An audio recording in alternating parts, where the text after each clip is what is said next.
Dimanapun orang Islam itu, Yahudi pasti akan ditindas. Sampai akhir zaman nanti, orang Islam itu akan selalu ditindas. Kalau kita tengok hari ini di Gaza, itu luar biasa Bapak Ibu. Setiap hari berita kematian itu selalu dihias, selalu tampak 50, 60, sampai bertahun-tahun begitu habislah etnis Gaza ini.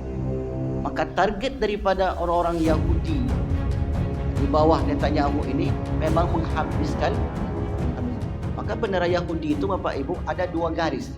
Coba perhatikan.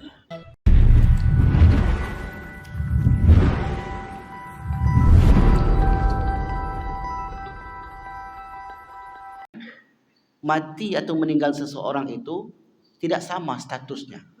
Ada mati yang istimewa, ada yang biasa-biasa. Contohnya apa? Apakah sama orang yang meninggal di masjid dengan di jalanan? Tentu tidak sama. Apakah sama orang yang meninggal dalam keadaan solat, sujud dengan orang yang sedang bernyanyi? Tentu tidak sama. Apakah sama orang yang meninggal ketika dia hendak bepergian?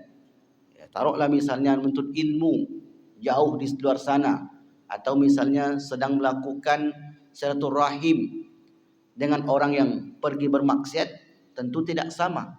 Maka status daripada akhir kehidupan seseorang sebagai penentu daripada kehidupan yang kekal abadi itu. Ini isyarat dari Rasulullah SAW. Al-a'malu bil khawatim. Amal kita ditentukan pada penutup. Apa maknanya ditentukan pada penutup? Bisa jadi kita ini Bapak Ibu di masa muda termasuk orang yang malas solat, malas ke masjid. Hampir semua orang seperti itu, rata-rata.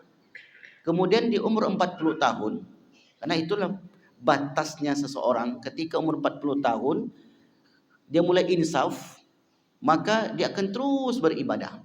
40 tahun itulah batas maksimalnya. Sesuai isyarat Al-Quran, falamma balagha arba'ina sanah. Ketika seseorang mencapai usia 40 tahun, Rabbi auzi'ni an ashkura, ya Tuhanku, karuniakanlah aku agar aku tetap bisa bersyukur kepadamu.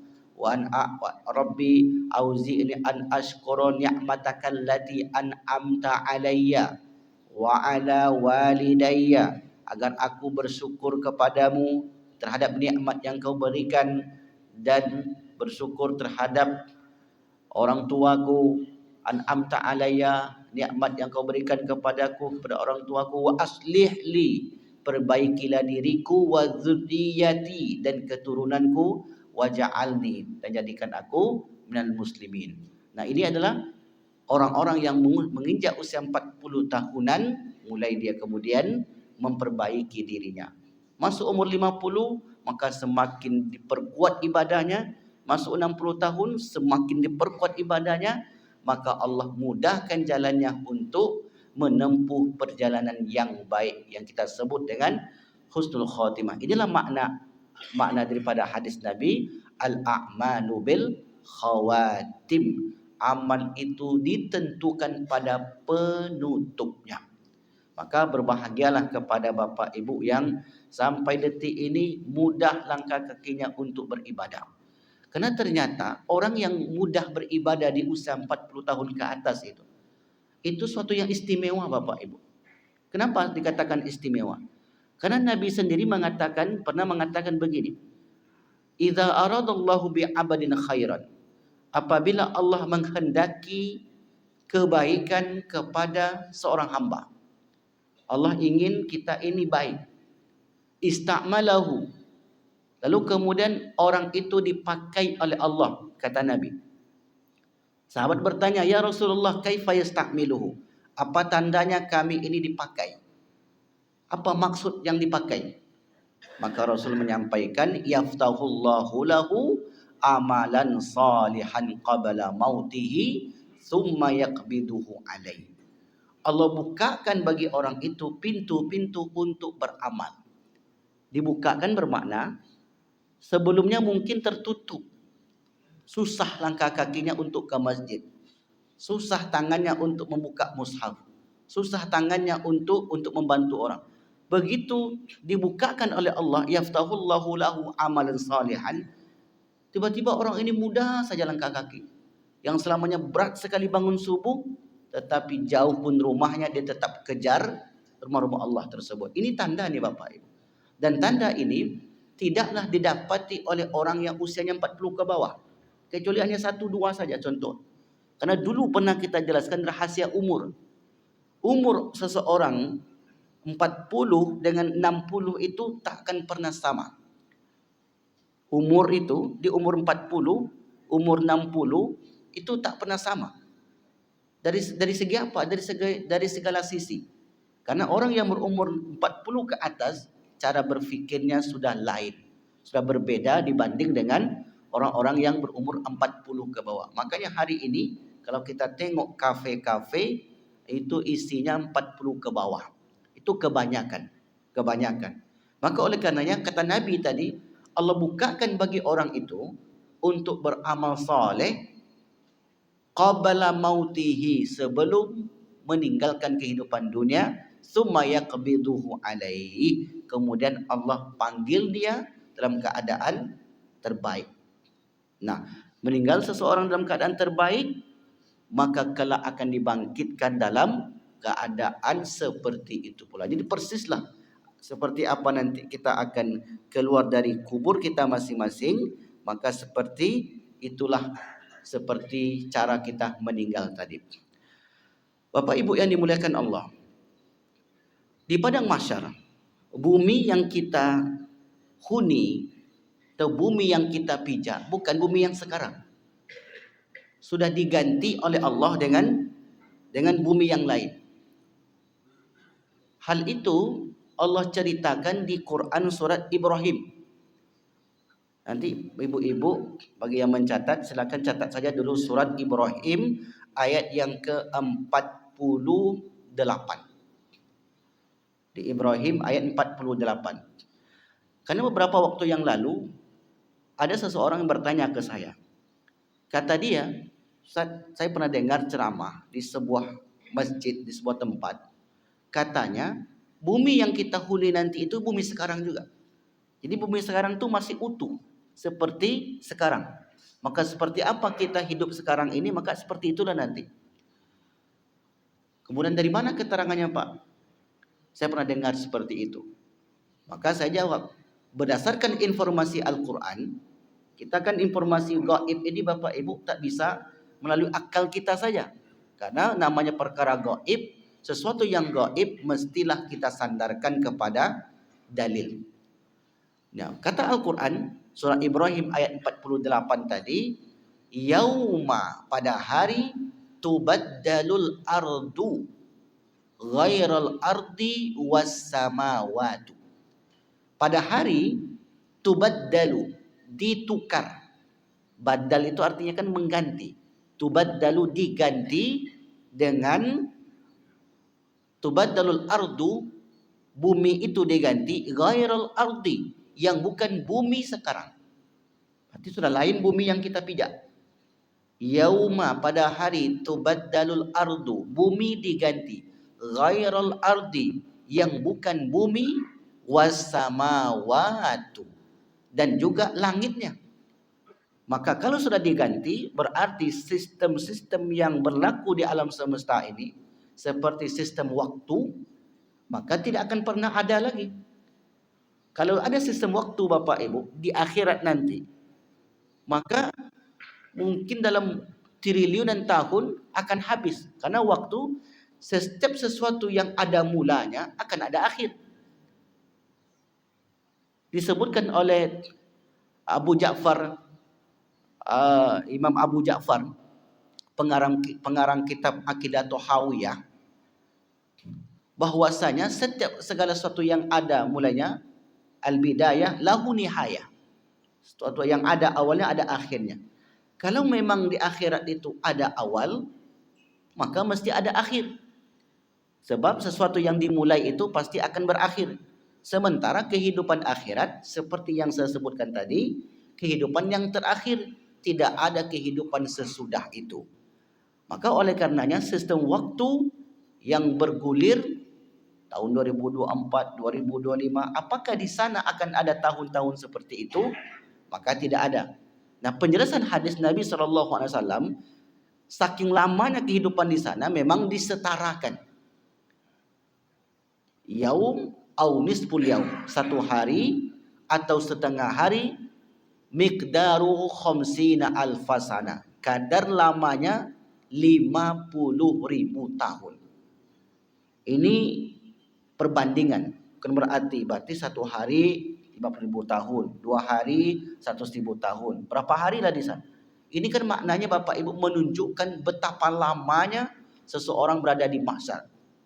Ini masih di padang mahsyar, masih di bumi yang kita sebutkan tadi. Yauma tubadalul ardu ghairal ardi was samawatu wa barazu lillahi wahidil qahar. Maka setiap sesuatu, segala sesuatunya akan dikumpulkan di sana. Makanya itu disebut dengan mahsyar. Bumi mahsyar. Bumi mahsyar, bumi di mana manusia dikumpulkan di sana. Nah, bagaimana cara mengumpulkan di situ? Nah, disebutkan dalam banyak ayat. Dalam Ibrahim tadi juga disebutkan. Surat Ibrahim ayat yang ke-43-nya. Itu juga disebutkan oleh Allah SWT. Muhti'ina muqni'i ru'usihim la yartaddu ilaihim tarfuhum wa afidatuhum hawa. Mereka datang bergegas memenuhi panggilan dengan mengangkat kepalanya. Jadi ketika itu yang memanggil yaumul khuruj adalah di sana tuh panitianya Bapak Ibu. Panitia di sini yang bertugas para malaikat memanggil setiap orang untuk menuju perjalanan berikutnya. Maka nanti di sinilah siapa manusia pertama yang akan bangkit dari kuburnya. Nah, bagaimana proses bangkit mereka dari kubur itu? Maka prosesnya berdasarkan suara yang keras tadi. Yauma yasma'una sayhata bil haqq. Maka pada hari itu mereka mendengarkan suara yang sangat keras sekali. Dzalika yaumul khuruj, kata Al-Quran. Dan hari itulah manusia akan khuruj, akan keluar dari kubur mereka masing-masing. Bagaimana caranya? Bukankah jasad kita ini sudah hancur? Maka Bapak Ibu dalam hadis itu disebutkan ada satu tulang pada diri manusia didesain oleh Allah menjadi kekal. Masih ingat nama tulangnya? Tulang ekor. Kullu ibni Adam ya'kuluhu turab. Setiap anak manusia yang meninggal dimakan oleh tanah. Illa kecuali ajabadzanabi, kecuali tulang ekor. Maka tulang ekor itulah didesain oleh Allah sehingga kemudian tulang ekor itu tidak hancur. Nah, bagaimana kok tidak hancur? Nah, itu ada urusan Allah Subhanahu wa taala. Kita hanya mengimani apa yang disebutkan oleh Rasulullah sallallahu alaihi wasallam. Maka dalam ayat Al-Qur'an, ayat yang lain surah Al-Qamar, surat yang ke-54 ayat yang ke-8. Allah berfirman, muhtiina ilad da'i. Mereka bergegas menuju kepada satu penyeru. Ini dipanggil oleh satu malaikat penyeru. Muhtiina ilad da'i. Mereka pun bergegas ke sana. Yaqulul kafiruna hadza yaumun asir. Maka orang-orang kafir itu mengatakan ini hari yang sangat sulit. Panggil oleh satu penyeru. Kalau kita gambarkanlah Bapak Ibu, seperti apa zaman itu, ketika itu. Dipanggil dan satu penyeru. Kalaulah misalnya di masjid kita ini dibuat pengumuman, Bapak Ibu yang dimuliakan Allah, di Masjid Nurul Huda ada pembagian sembako. Yakin saya itu Pak Ketua. Setiap orang yang di pinggir-pinggir yang mendengar tuh berhamburan datang ke sini. Ada sembako, ada minyak goreng 10 kilo. Ada bare kusui, itulah mereknya apa. Ada daging, ada ini. Satu orang dapat 50 kilo. Anak daro. Yakinlah Bapak, perhamburan orang datang ke situ. Apakah betul berita itu, kata mereka? Rupanya sampai di sini ternyata ada. Nah, begitulah gambaran ketika nanti mereka bangkit, manusia bangkit dari kubur, dipanggil oleh satu seruan, maka muhtiina ila datang bergegas menuju seruan tersebut. Maka dari sekian banyak manusia yang pertama sekali yang akan dibangkitkan oleh Allah Subhanahu wa taala adalah Sayyiduna Muhammad sallallahu alaihi wasallam. Nabi yang pertama dibangkitkan dari kuburnya Nabi Muhammad. Dan umat yang pertama dimasukkan ke surga umat Muhammad. Jadi kita ini kan umat terakhir. Antum akhirukum wa awwalukum, kata Nabi. Kalian itu umat yang terakhir, tapi kalian itu umat yang pertama. Apa maksudnya Rasulullah? Kami terakhir, kami yang pertama. Kalian itu terakhir datang ke dunia ini, tapi nanti di akhirat kalian terakhir, kalian yang pertama memasuki surga Allah Subhanahu wa taala. Jadi kalau kita urut di dalam kajian hadis, yang pertama sekali nanti akan masuk surga Nabi Muhammad sallallahu alaihi wasallam. Dialah yang akan membukakan pintu surga. Jadi belum ada yang masuk ke surga itu Bapak Ibu kecuali Rasul pertama. Setelah Rasulullah sallallahu alaihi wasallam barulah kemudian para nabi-nabi yang lain. Setelah para nabi ini masuk surga, maka kemudian umat Muhammad lah yang pertama sekali masuk surga. Dari sekian umat Muhammad yang pertama itu adalah Abu Bakar As-Siddiq. Ada Abu Bakar As-Siddiq yang dimuliakan oleh Ahlus Sunnah wal Jamaah. Itulah manusia di luar para nabi yang pertama sekali memasuki surga Allah Subhanahu wa taala. Maka yang kita bahas manusia yang pertama kali bangkit dari kuburnya. Tadi sekian banyak tadi manusia-manusia yang akan dipanggil. Dari Abu Sa'id qala berkata, qala Rasulullah sallallahu alaihi wasallam, ana sayyidu waladi Adam yaumal qiyamah. Saya adalah sayyid. Saya itu artinya penghulu anak Adam pada hari kiamat, wala fakhra, dan tidak ada kebanggaan selainnya. Wa ana awwalu man tanshaqqu anhul ardu, dan sayalah orang yang pertama yang dibelah oleh bumi. Jadi bumi itu nanti membelah, kemudian tiba-tiba muncullah Rasulullah sallallahu alaihi wasallam yaumal qiyamah, pada hari kiamat, wala fakhar, dan aku tidak sombong. Wa ana awwalu syafi'in yaumal qiyamah wala fakhar, dan aku adalah orang yang pertama memberi syafaat dan aku tidak sombong. Di sini ada 3 kategori Bapak Ibu. Coba perhatikan. Yang pertama Nabi sebutkan ana sayyid. Ini muncul perdebatan. Bolehkah kita menyebut Sayyidina Muhammad atau tak boleh? Nabi sendiri menyebut. Maka kalau ada orang nanti yang mengatakan tak boleh kita sebut Sayyidina karena Nabi sendiri enggak menyebut, bid'ah. Nah, kita kan heran itu Bapak Ibu. Orang semacam ini kita pun menjadi heran. Kenapa dia tiba-tiba berkesimpulan tidak boleh menyebut Sayyidina dengan alasan Nabi tak menyebutnya. Padahal ini riwayat Imam Ahmad. An Abi Sa'id, dari Abu Sa'id qala berkata, qala Rasulullah sallallahu alaihi wasallam, Rasul bersabda, ana, saya, kata Nabi, sayyidu. Apa arti sayyidu? Sayyid kan? Sayyid itu artinya penghulu. Ana sayyidu waladi Adam. Saya adalah penghulunya Nabi Adam. Dan Hasan Husain itu disebut dalam hadis, Hasan wal Husain syababani, 2 anak muda, sayyidul jannah, adalah penghuni surga.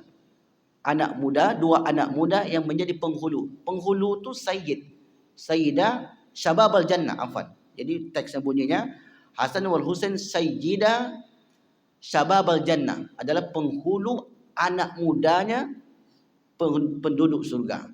Berarti menyebutkan kata sayyid terhadap Rasulullah sallallahu alaihi wasallam diperbolehkan berdasarkan riwayat ini.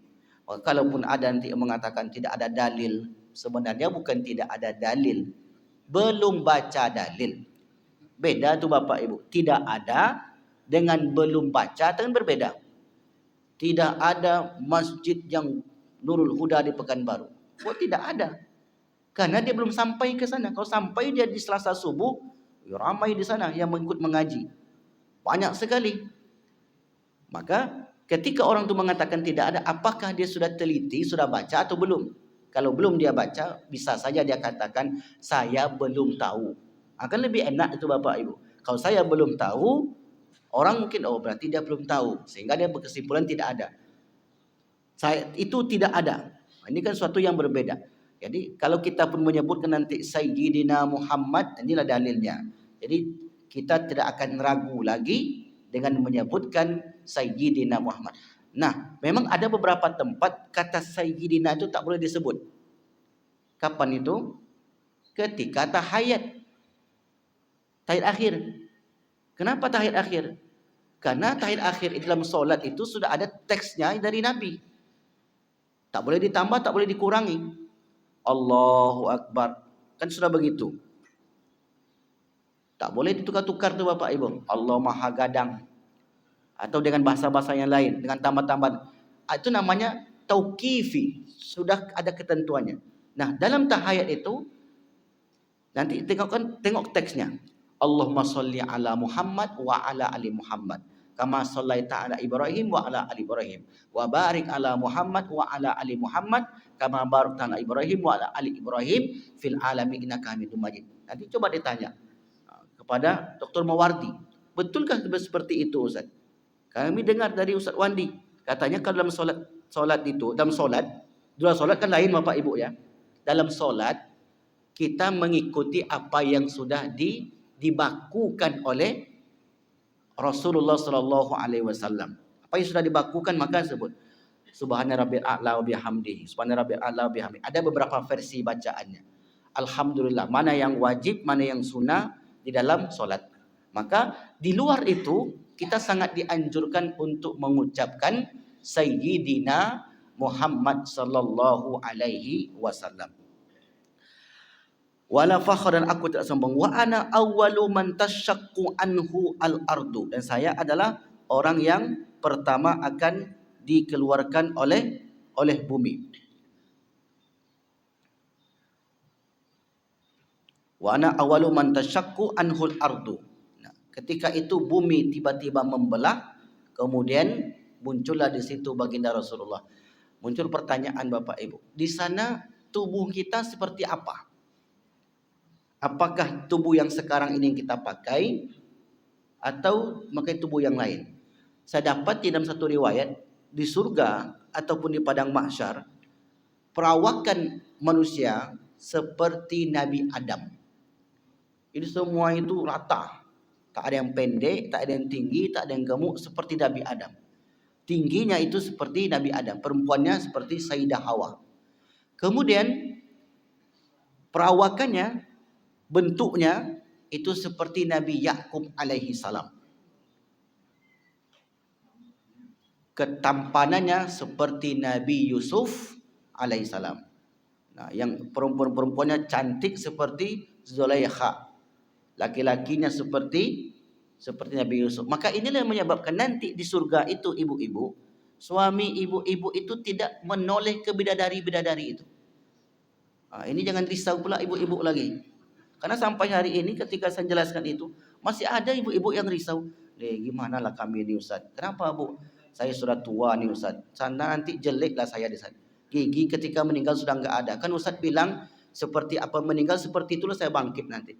Kalau meninggal saya sudah tua renta, nanti bangkit tua renta juga Ustaz. Baper akhirnya ibu-ibu. Perasaannya tidak seperti itu. Semuanya akan kembali kepada usia yang maksimal, cantiknya, yang gantengnya. Kemudian di sana para bidadari dan bidadara itu yatufu alaihim wildanu mukhalladun. Mereka itu berputar-putar dalam surga melayani penduduk-penduduk surga. Jadi bapak-bapak yang sudah putih rambutnya, jangan risau Pak. Yang sudah licin kepalanya, jangan risau. Insya Allah sana tuh ganteng seperti Yusuf, seperti Nabi Adam dan Nabi Yakub alaihi salam. Nah, Nabi Muhammad sallallahu alaihi wasallam akan dibangkitkan dengan seperti itu. Wa ana awwalu syafi'in yaumal qiyamati. Nah, salah satu yang kita harapkan dari Nabi sana adalah syafaatnya. Nah, bab syafaat kita bahas di lain kesempatan karena bab syafaat itu panjang sekali. Syafaat itu artinya pertolongan. Di padang mahsyar itu Bapak Ibu, banyak sekali syafaat-syafaat. Pertolongan-pertolongan kita. Setidaknya kelompok besar itu ada 7. Di akhirat itu ada 7 kelompok besarnya yang akan memberikan pertolongan. Dari yang 7 ini adalah nanti cabang-cabangnya. Setiap yang 7 dan cabang-cabangnya ini akan memberikan syafaat pertolongan kepada orang-orang yang beriman. Jadi ketika saya pelajari hadis-hadis tentang kehidupan akhirat, ternyata orang beriman itu nanti banyak sekali pasal-pasal yang akan membantu mereka. Banyak sekali. Dengan catatan, ini ada catatannya. Sebelum mereka meninggal, mereka bertaubat dan mereka tinggalkan segala keburukan-keburukan yang mereka perbuat. Menyesali. Kecuali satu yang tak bisa dihilangkan, yaitu hutang. Kalau hutang sampai kapanpun tidak bisa dilunasi kecuali dua keadaan. Yang pertama, orang yang menghutang itu diikhlaskan. Yang kedua, orang berhutang itu membayar. Dua aja lah caranya. Diikhlaskan oleh yang memberi hutang, dan yang kedua dia bayar hutangnya, ataupun ahli warisnya yang akan membayar hutangnya. Nah, ada satu riwayat yang menyebutkan yang pertama sekali bangkit dari kubur itu nanti Nabi Musa. Nabi Musa, satu riwayat. Tapi riwayat ini menunjukkan bukan Nabi Musa yang pertama sekali bangkit. Ini menunjukkan kedudukan Musa itu ternyata sangat istimewa.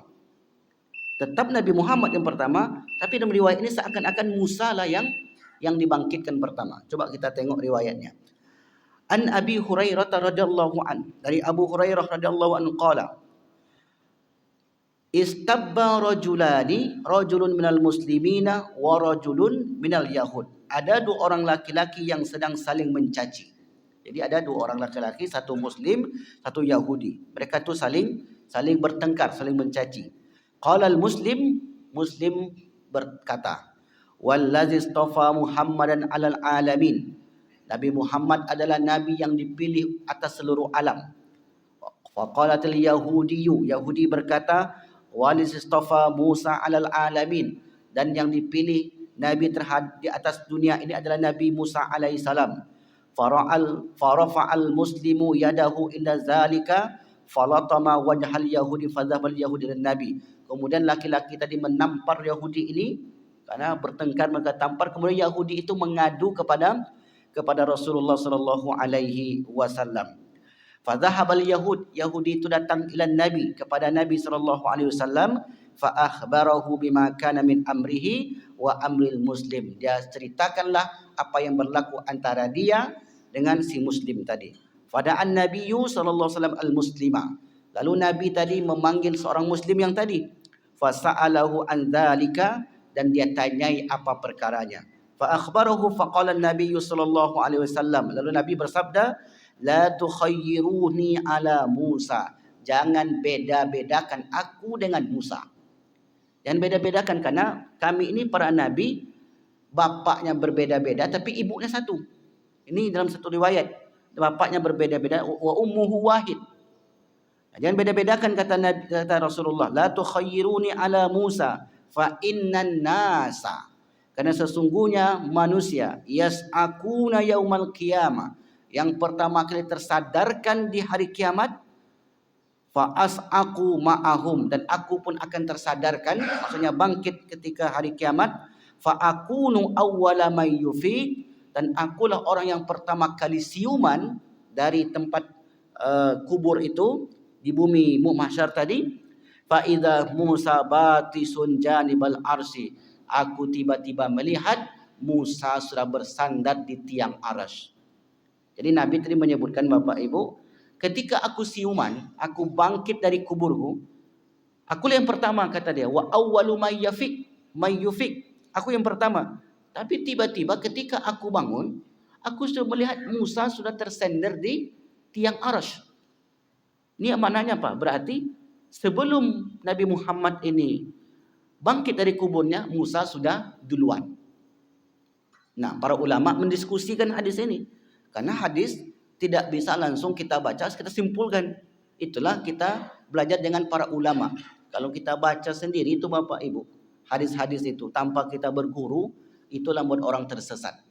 Maka kata para ulama apa? Memang betul Nabi sebutkan demikian, ini menunjukkan bahwasanya kedudukan Musa itu juga sangat tinggi. Karena Musa itu sendiri ketika Rasulullah Isra Mi'raj ke langit, Rasulullah pun bertemu dengan Nabi Musa alaihi salam di langit yang ke-6.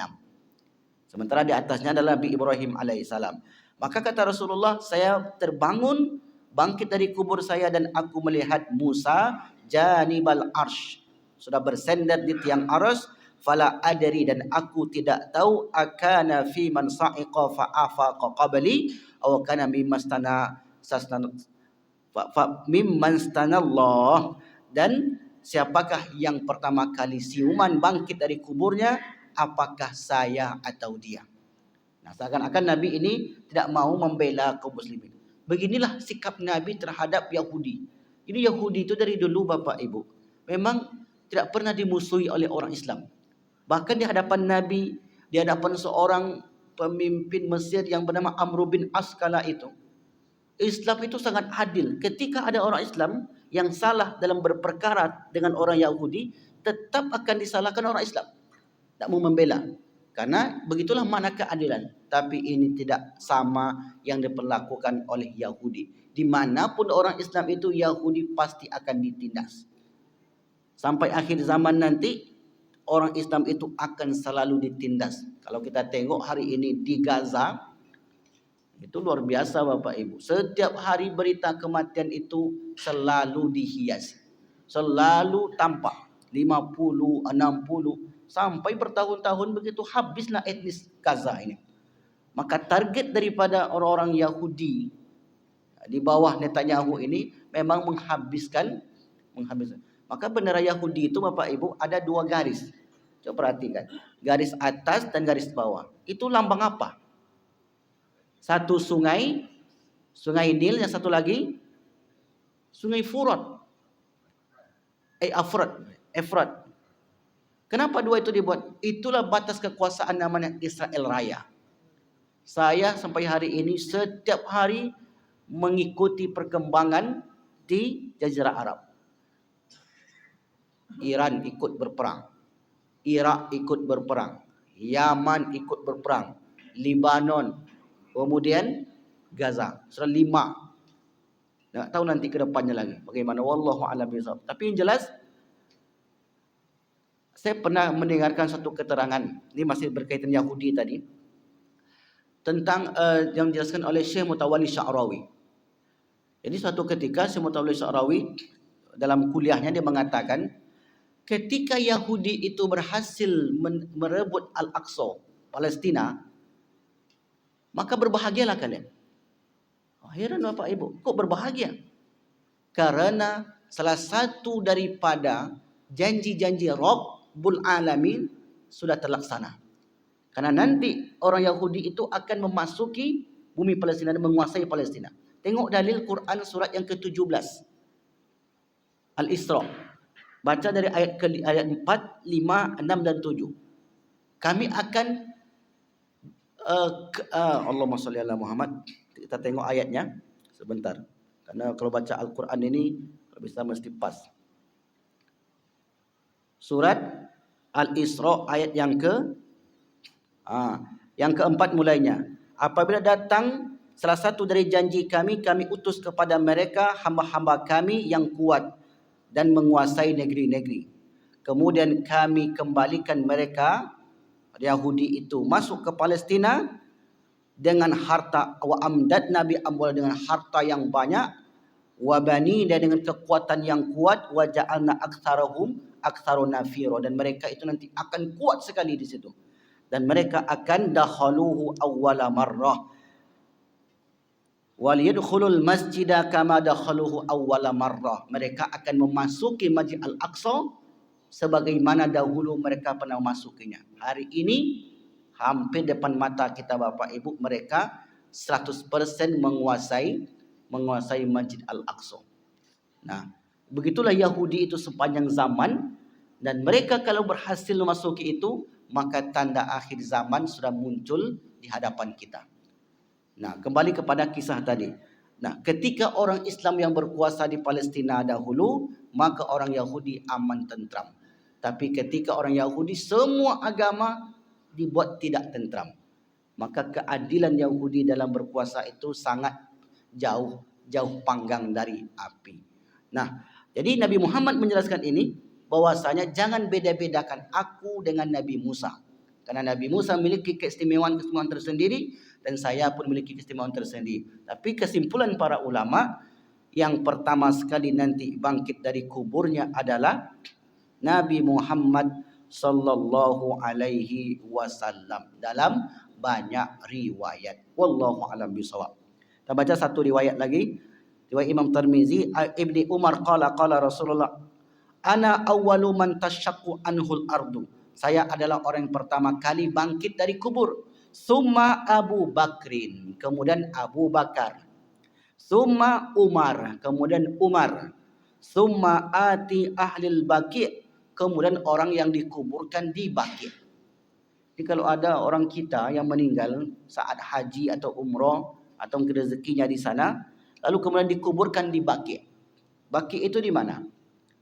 Ya, di ini kita pintu keluar masuk di Babu Salam, keluar di Baqi'.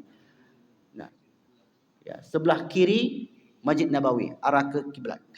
Maka mereka itulah orang yang kelompok berikutnya yang akan dibangkitkan. Ahlul Baqi' fayahsyuruna ma'i. Lalu mereka itu akan bersama-sama dengan saya. Perhatikan keistimewaan itu Bapak Ibu. Di tempat dikubur saja ternyata tidak sama. Orang yang dikuburkan di Mekah, di Madinah, dengan di Palas. Kenapa Palas? Kuburan Covid. Itu tidak sama. Kalau meninggal di Mekah itu Pak, dikuburkan kita di sana, setiap hari kita mendapatkan syafaat, mendapatkan kemudahan di alam kubur. Nanti ketika berbangkit, itulah orang yang pertama setelah beberapa orang yang akan dibangkitkan. Setelah itu, summa antaziru, kata Nabi. Lalu kemudian aku menunggu ahla Makkah, penduduk Makkah. Jadi nanti kita semua di belakang panji Rasulullah. Jadi Rasulullah bangkit, Abu Bakar, Umar, penduduk Baqi', kemudian orang Mekah, kemudian orang yang dikuburkan di Haramain, Mekah dan Madinah. Setelah itu, entah kloter yang keberapa, jamaah Masjidul Huda. Kan enak tu Pak. Ketuanya dipegang bendera oleh Pak Ketua. Jamaah Masjidul Huda. Pilih yang senior dulu di depan. Nah, gambaran kira-kira begitulah. Karena Nabi sebutkan, wa ana antazir, saya menunggu mereka. Jadi Nabi tak berangkat sendiri. Nabi bangkit kemudian dia pergi sendiri begitu saja. Dia tunggu umatnya. Maka umat-umatnya yang pertama Abu Bakar, Umar, penduduk Baqi', penduduk Mekah, di Haramain, di Ma'ala. Kemudian orang-orang yang mengikuti sunnahnya. Nah, orang mengikuti sunnahnya salah satunya adalah pengajian yang kita hidupkan. Mudah-mudahan Bapak Ibu, kita nanti kelompok yang keempat.